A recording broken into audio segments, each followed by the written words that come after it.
It is another edition of Time About the Movies, and today we're taking a look at the 5 films released on November the 13th of 2009. And a wide assortment of movies here. We've got a disaster film from Roland Emmerich. We have a film from Britain.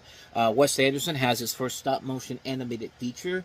Actually, we have a couple movies starring Woody Harrelson this weekend, and we have an ensemble with some notable female stars in there, and one would think that there would be something there, but why don't you just stay tuned, because we're going to get to that eventually. But before we do any of that, let's get to the biggest new release of the weekend, and that is Roland Emmerich's latest film, 2012.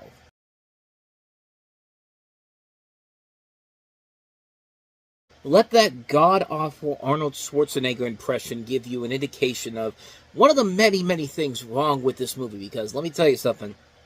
This is not the same Roland Emmerich that made a stupid but fun film in The Day After Tomorrow. No. This is him going back to Independence Day pretentiousness. And, Independence Day was subtle compared to the bullshit that's in this movie. Because, yeah, this is a bad movie. This is a film that is just, wow, it's rough. Based off of the phenomenon that was happening around this time, 2012, everyone thought that December 21st, 2012, was going to be the end of the world, because that's what the Mayans predicted. 1,000 years, December 21st, 2012, the world was going to come to an end. And sure enough, when it happened, the world did not come to an end. Otherwise, we would not all be here right now, and I would not be talking to you right now. I'd be a skeleton lying in the ground wondering, what the hell? Why did Roland Emmerich get that right? And the movie can't even get that right. I'm going to get to the plot here, but based on that phenomenon, its plot follows numerous characters, including novelist Jackson Curtis, played by John Cusack, and geologist Adrian Helmsley, played by Chiwetel Ejiofor, as they struggle to survive in I'm going to get this word wrong. Eschatological. Is this? Sorry. A catastrophic sequence of events. I want to get through this quickly, but a catastrophic series of events including earthquakes, volcanic eruptions, mega tsunamis, a global flood. Pretty much every disaster in the world is in this movie. That's literally what the movie is. And like I said, it doesn't even do a good job at that, because, first of all, the phenomenon said it was going to be December 21st, 2012, and it's clearly the summertime when this is happening in 2012. But believe me, that's the smallest of the problems with this movie. This movie doesn't work because it's a movie that is trying to be so serious, and yet it's trying to be so goddamn funny. Like the bad Arnold Schwarzenegger governor impression. That's the second time in this movie where they do the thing where it's just like everything's perfectly fine, and then all of a sudden a disaster happens, because it happens when Amanda Pete's with her new husband, and they're in the grocery store, and the guy's just like, I feel like we're really coming apart at the seams here, and then the grocery store just splits in two like an earthquake, and it's just like, why is this funny? Like, who thinks that this is hilarious? Like, what the hell are you doing here? And it'd be fine if the special effects were good. The Day After Tomorrow had those moments in there, but it was working because the special effects were working in that movie. The special effects in here look absolutely awful. There are so many scenes of CG in this movie that looks absolutely god-awful. And I guess we should be grateful that this was not released in 3D, because I can only imagine the hell that this movie would have looked like in 3D. But on top of that, the symbolism, the stupid bit of symbolism here. John Cusack plays a guy named Jackson Curtis, who has the initials J and C. Who else has those initials that you know from religious things, the Bible and all that type of stuff? It's you know who it is, and I'm thinking of here. I'm, of course, talking about James Cameron. Of course, he's in the religious books that you think of here, and I can't think of anybody else in particular. Son of God, there's a guy named Jesus Christ, so I guess you could throw that in there, too. That's literally what they do in this movie with John Cusack's character. They perceive him as the savior of everybody during this whole thing. Like, he's going to be the one that literally is going to be the one to save us from this disaster. And, again, for a movie that's supposed to be about the end of the world, it has a happy ending to it, which makes no sense whatsoever, because the movie should end with the world coming to an end. But nope, not in this movie. No. The thing just comes to an end. It's like an Ice Age movie, except the Ice Age movies were intended for kids. But this is supposed to be a serious adult movie, and it's just like, you can't take anything seriously in this goddamn movie. Roland Emmerich, this is him at his going downhill very quickly because he never recovered from this. This is a movie where he's just going downhill, and he's never coming back because everything he's made since then has been nothing but just trying to recapture the magic from Independence Day. You know, that movie that was a big hit back is 13 years ago, because that's the one thing he's got left to him, and he's going to try so hard to go back to that magic, even making a sequel that is unnecessary and does not need to exist. There are times in this movie where he's trying so hard to grasp on that Independence Day magic. Remember the dog in Independence Day, Boomer? Boomer will live. Ah! Like, remember that?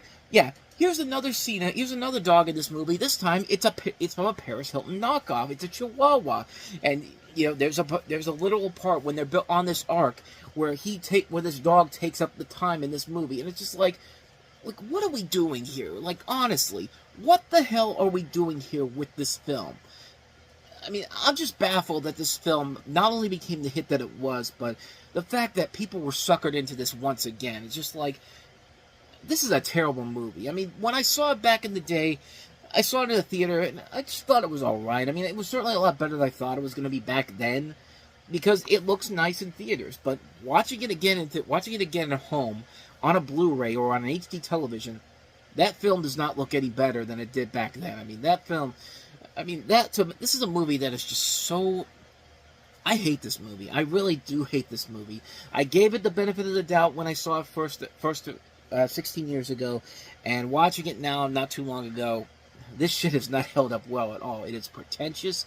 It doesn't know if it wants to be funny or serious. It's Roland Emmerich struggling so hard to keep that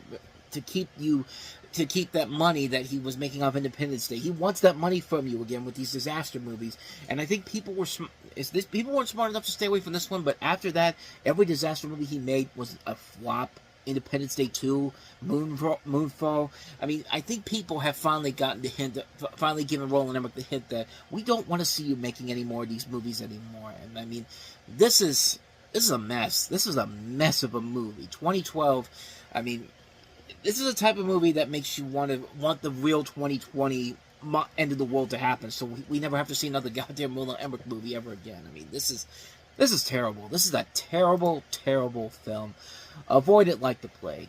So, with all that said, let's go ahead and move on to our next movie, which is Pirate Radio, aka The Boat That Rocked.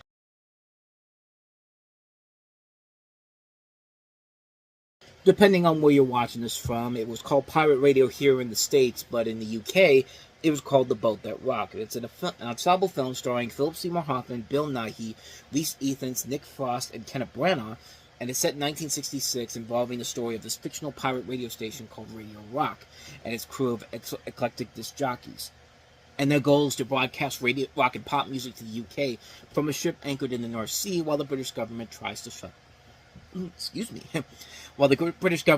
shut them down. And notably, this is the first film Richard Curtis has done as a director since Love Actually. And Love Actually is a fantastic film. This one, not so much. It's not a bad movie per se, but it has the same kind of problems that a movie like Taking Woodstock had the year before. Earlier in the summer, I mean, not the year before, but Taking Woodstock was a movie released by Universal. It was already featured a film directed by Ang Lee. It was a film directed by Ang Lee. And of course, in that movie, the same problems are in this movie too. It's very muddled. There isn't really much of a story in here where there should be a story. And yeah, the actors in this movie are fine here, but what's the point? Why are we here? Like, what is the point of the storyline here? I mean, the only thing else I can really say about the movie is that you get to listen to some good songs from the 1960s. I mean, you have a great soundtrack here. Classic songs from that era, you know, Judy in the Sky, you know, what else? Trying to think of what else. I know that was one of the songs that was in here. You know, Dancing in the Street, Wouldn't It Be Nice? You know, just these great, great songs from songs that I remember listening to on 3WS. But other than that, though, 3WS, the local Pittsburgh classic radio affiliate here. I mean, this is a radio station that's been around ever since I was little. But nowadays, it's mostly just songs from the 60s to, you know, 2000s, because, you know, 20 years is apparently the cutoff date for classics nowadays. But yeah, other than that, though, this is kind of a lame movie. I mean, there's not a lot of good jokes in here. And for Richard Curtis to follow this up after Love Actually, it's a real letdown of a movie. I mean, there's definitely something there where it's just like, there's just something that you really thought could have been there. And apparently, this version that this is a cut down version than the one that's seen in theaters in the UK, because according to Wikipedia here, it was actually cut down 20 minutes of retitled pirate radio here in the States, while it's actually longer in the UK. And I don't think it did well in the UK either, but I don't know. I mean, the UK version probably is better, but I've never heard anybody say it's one you should check out. So I'm just going to take the version that we got here as a sign that maybe I shouldn't go see the original version. So overall, not really something to see overall. It's a major letdown compared to what Richard Curtis did with Love Actually. So with that said, let us go ahead and move on to a much better movie, and this is easily the best movie of the entire week. One of my favorite animated movies of all time. It's Wes Anderson's first ever stop-motion animated feature, The Fantastic Mr. Fox.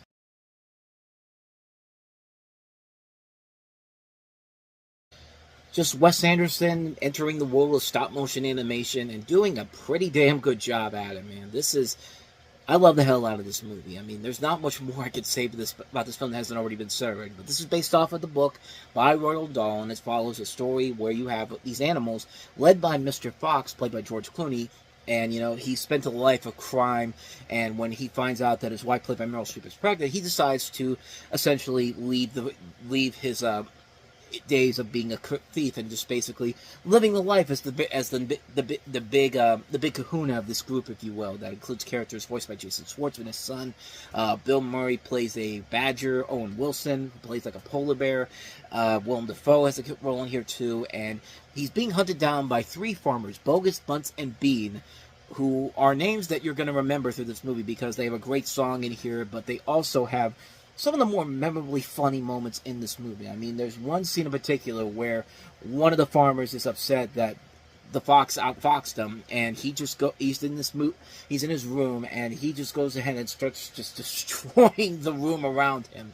And just the animation in this movie, for a guy who's never done animation before, talk about a great debut for him. Of course, he would follow this up 9 years later with another movie of his, Isle of Dogs, which is another fantastic film. But I really love the hell out of this movie, man. There's not really much more I can say about this film that hasn't already been said already, because it is such a good film. The voice acting is top-notch. The animation is so well done. The stop-motion work in here is so good. You could see the hairs on these creatures when they're moving and talking, and that's something where it's just like, I mean, that's actual effort being put into this to actually, the details are so good in this movie. The comedy is top-notch. I mean, this really is quite literally a fantastic film that it needs to be seen. It needs to be seen. You've got to check this one out.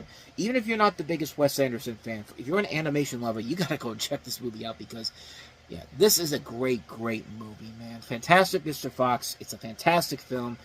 I can't really add anything new to this that hasn't already been said already. It's one you should definitely check out. It's one of the year's best movies, easily. Fantastic Mr. Fox. So with all that said, on to, let's see, our next movie here. I almost lost it for a second, but the second Woody Harrelson movie of the weekend. We had 2012 earlier, but here he is in a much better film that really shows a lot of his talents, and that is The Messenger.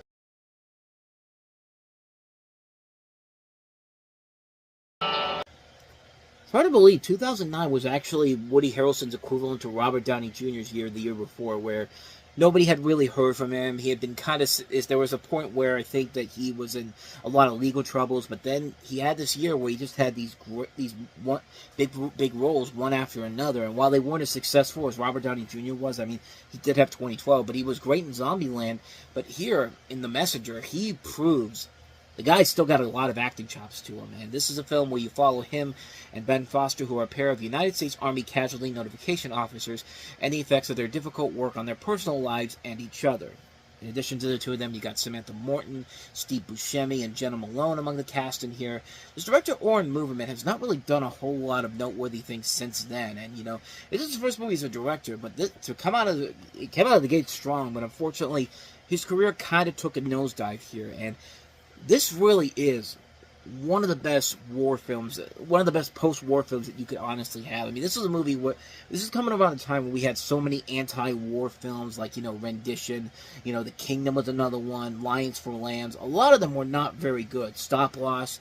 This is one of the few big breakout movies that really was a lot better than a lot of people were expecting it to be, and sadly, it didn't leave much of a lasting impact overall. It kind of came and went once the Oscars were done. Nobody really remembered the film, but it's something you want to check out because it handles a very touchy subject, and it's done very well by this director here. And the actors in here are top notch. Ben Foster's great and all, but Woody Harrelson is the big breakout in this movie because you really you got to remember. This guy has a lot of good acting chops, too. I mean, this isn't just Woody from Cheers. I mean, the guy has range. I mean, he's proven it time and time again. Natural Born Killers, The People versus Larry Flint. I mean, this is a really good guy who can handle both comedic roles and dramatic roles so well. And he just knocks it out of the park in this movie. He's really fantastic in this film. And like I said, it's a movie that handles a very touchy subject. You know, the idea of going to these people's houses and telling them that your son or your daughter or someone that you know has died in combat. I mean, this is a very tough thing you got to deal with here. But unlike a lot of the other anti-war films or films about the Afghan war, like this isn't a movie where it's not a film where it's just being spelled out for you, like oh, war is evil and like this is like you shouldn't do this type of stuff. It's just like no, it doesn't do that. It tells a very heartfelt story without having to go to those extreme levels to where it could have easily ruined the film. And it doesn't do that. It's a really good film. It's a film that keeps you invested in these characters. And it's just, again, the acting is just so good in here. I can't believe this guy has not done anything as a director since then that's been noteworthy or movement. I mean, he's done stuff like Rampart, which I've never heard anybody talk about, Time Out of Mind, The Dinner. Like, these films sound like films that, I mean, he has written some decent stuff here. He actually did write one of my favorite movies of the last, underrated films of the last couple decades, Love and Mercy, which is the Brian Wilson biopic with John Cusack in it. And that's a terrific film. And he has written a lot of good stuff. I'm Not There. He wrote that a couple years ago. That was really good. He did Married Life, The Quiet Ones. So he has done some stuff as a writer. As a director, not so much. But as a writer, he has done a lot of good stuff. So maybe I'm giving him a little too low of a credit. I mean, he still is making good stuff overall, but not really films that are memorable as a director. But then again, I haven't really seen a lot of his other movies, so who knows? Maybe they're actually underrated gems. But The Messenger certainly is one you want to check out. It's a film that I'm glad I got to see it when I did, because it's a film that doesn't get much attention nowadays, but it's a film you want to check out. If you want to see a really good performance by Woody Harrelson to show that the guy still has the acting chops, this is the film to see. The Messenger, great film. So with that said, let's go ahead and take a look at our last film that we have here, and that is Women in Trouble.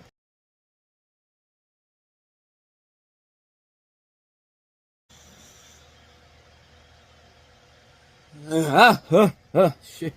I'm sorry, I fell asleep there for a second. What the hell is going on in this movie? I mean, no joke, that was kind of literally my first thought watching this movie. I see all these great actresses, Carla Gugino, Adrian Padalecki, Connie Britton, Marley Shelton, Garcelle Bovis Nyland, Josh Brolin here, Emmanuel Shariki. You have a lot of good people in this movie. It's a film that literally is selling you on the sex appeal. I mean, look at the poster, for God's sakes. And yet, this is one of the most boring fucking movies I have ever seen in my entire life. Good Lord, this was rough to sit through. I mean, this is a film that just... Wow, man. But anyway, let me put this away. A little basketball pillow I just got today. I might as well use it for a prop here. But anyway, back to this movie. It focuses on 6 women in Los Angeles as their lives become intertwined in the course of 24 hours. You have Carla Gugino as a porn star, Electra Lux, who gets pregnant, and she gets stuck in an elevator from this woman who is played by Connie Britton, who's sister to Addie. Addie played by Caitlin Keats, and Addie has recently started to take her daughter to... who is actually the biological daughter of Doris, but due to drug abuse, and Doris is at the time abusive boyfriend, she was raised by Addie. You have a character named Charlotte, played by... I can't even remember the names here. Isabella Gutierrez, who is seen by her therapist Maxine. Maxine, played by Sarah Clark, while secretly using the visits to sleep with Maxine's husband. Maxine's husband is played by Simon Baker. Upon learning about the affair during a therapy session with Charlotte. Maxine rushes out and gets into her car. While backing up, she hits porn star Holly Rocket. Holly Rocket is played by Adrienne Palicki, who's a colleague of Electra Lux, who's been fleeting with her friend Bambi, played by Emmanuel Shariki, from a job that has gone wrong. Meanwhile, a flight attendant named Cora, played by Marley Shelton, finds herself the object of rock star Nick Chappell, played by Josh Brolin, with a terrible British accent, and his affections on a flight to his band's upcoming show. And Joseph Gordon-Levitt is also in here, too. This movie makes no fucking sense whatsoever. I mean, this is a film that is just so... How do you take something like this and make it the most boring movie I have ever seen in my life? Not a single one of these people's lives in this film is interesting whatsoever. How do you make a 92-minute movie seem like the most boring movie ever made? This thing is unbelievable on how bad it is. Like, this is a movie that is just so... It literally has nothing to say to anything. It's a movie that thinks it's trying to be so smart and so sophisticated and appeal to women out there, while also appealing to the men by having these women in sexy lingerie. I mean, the movie literally, one of the main focal points is having Carla Gugino as a porn star wearing sexy lingerie. I mean, it's almost like the director was banging her or something. Actually, it is, because the director, Sebastian Gutierrez, who is her partner, and... yeah, it literally says partner on here. They've been together for 30 years now, so I guess they're not married or anything like that. So they've been around for that long, but yeah, that's... I mean, I know I'm being harsh on this film, but the filmmaker did it. The film did it to itself, because nothing is happening in this movie that is even the most remotely interesting. I want to get some involvement in this. This has a lot of actresses and people in here that I really like. I like Carla Gugino. I like Adrienne Palicki from Friday Night Lights. Connie Britton, Marley Shelton, Garcelle Bovis Nylon, I think I'm pronouncing that right. Josh Brolin, Emmanuel Shariki, Cameron Richardson, Sarah Clark, Simon Baker, Xander Berkeley, Elizabeth Berkley, Joseph Gordon-Levitt. All these people are talented people, but they're just given nothing to do in this movie. This is like if you took one of those Gary Marshall ensemble comedies, and instead of just doing the comedies that they are, just silly over-the-top comedies in general, they took the silly stuff out of there and just put nothing in there. Everyone talks like they're soft talking, like it's ASMR, and it doesn't help that their stories are not interesting in the slightest. There's not one time in this movie I got invested whatsoever, and to have all these people in here and to not have one person in here that I gave a shit about, that's unbelievable. That is unbelievable how this film manages to go down that route. It's a terrible movie. It's a terrible film, and I hate to say this because I like the people involved in here, but at the same time, there's just nothing there. It's a movie that tries to appeal to everybody. It's trying to appeal to the men with the sex appeal, trying to appeal to the women because you got all these people here, and the movie is literally called Women in Trouble, and there's just nothing there. It's a con movie for all genres out there, like for all genders out there, for the men, for the women, for the he, him, she, her, like whatever pronouns you want to use. I mean, I don't want to go down that route, but you get the idea here. This is a con movie for everybody, and for everybody, no matter who you are. Like, this thing tries to get something out of you, and then when they sucker you in, they waste an hour and a half of your life that you're never getting back. Because yeah, this is a boring ass movie, man. This is one of the most boring films I have ever seen in my entire life. I mean, this is a bad movie. This is a really, really bad movie. I couldn't believe it. I mean, I was excited to watch this when I saw it in Walmart. It was just like, I've been hearing about this. I might want to check it out. And when I got it, I couldn't even finish it the first time around. Like, I got halfway through it. It's just like, yeah, nothing is happening here. So why the hell am I even here? So, yeah, Women in Trouble. This movie is in trouble. This movie needs a lot more help than any of these women do. Plain and simple. And so, on that lovely little note right here, that's going to wrap up this episode of Time About the Movies. The next time we meet, we'll take a look at pre-Thanksgiving weekend and a wide assortment of movies once again, including one of the worst sequels ever, the sequel to Twilight, and that's the Twilight Saga New Moon, which, if you thought the first one was bad, oh boy, you're not ready for the stupidness that's in this film. But we also have Sandra Bullock in her Oscar-winning film performance in the feature film The Blind Side, which was a massive hit back in the day, but 10 years, nearly to over 15 years later, it is now seen as something completely different, and not in a good way. We have a new animated feature from Sony Pictures, not released by Sony Pictures Animation, because if it was, it'd be a whole lot better than it actually was. Planet 51. We also have Bad Lieutenant, Port of Call, New Orleans, starring Nicolas Cage and Eva Mendes. We have Pedro Almodovar's Broken Embraces. I feel like he made a movie to say to Sebastian Gutierrez, hey, motherfucker, this is how you're supposed to do it, because that's another thing I said about Women in Trouble, because it feels like that director was trying to make a Pedro Almodovar movie, but this one here, Broken Embraces, is the one that is the real Almodovar movie, and I don't even need to go into it right now to tell you that that's a much better movie. But we'll save that for tomorrow. And then also we have, is that it? Just want to make sure I got everything. So yeah, I think that's it. So we have 5 movies once again. 5 movies to take a look at next time around, and we'll do that tomorrow on this show. But with all that said, thank you so much for watching this. I hope you enjoyed it. If you did, go ahead and hit that playlist on the next page. Check out the previous episode. And also, don't forget to hit the like button, the subscribe button, the notification button, and the bell, because that's where you get updates on when new videos come out. And we do post new videos here every day. So, with all that said, I'm off. I'll see you guys next time. And until then, as always, take care.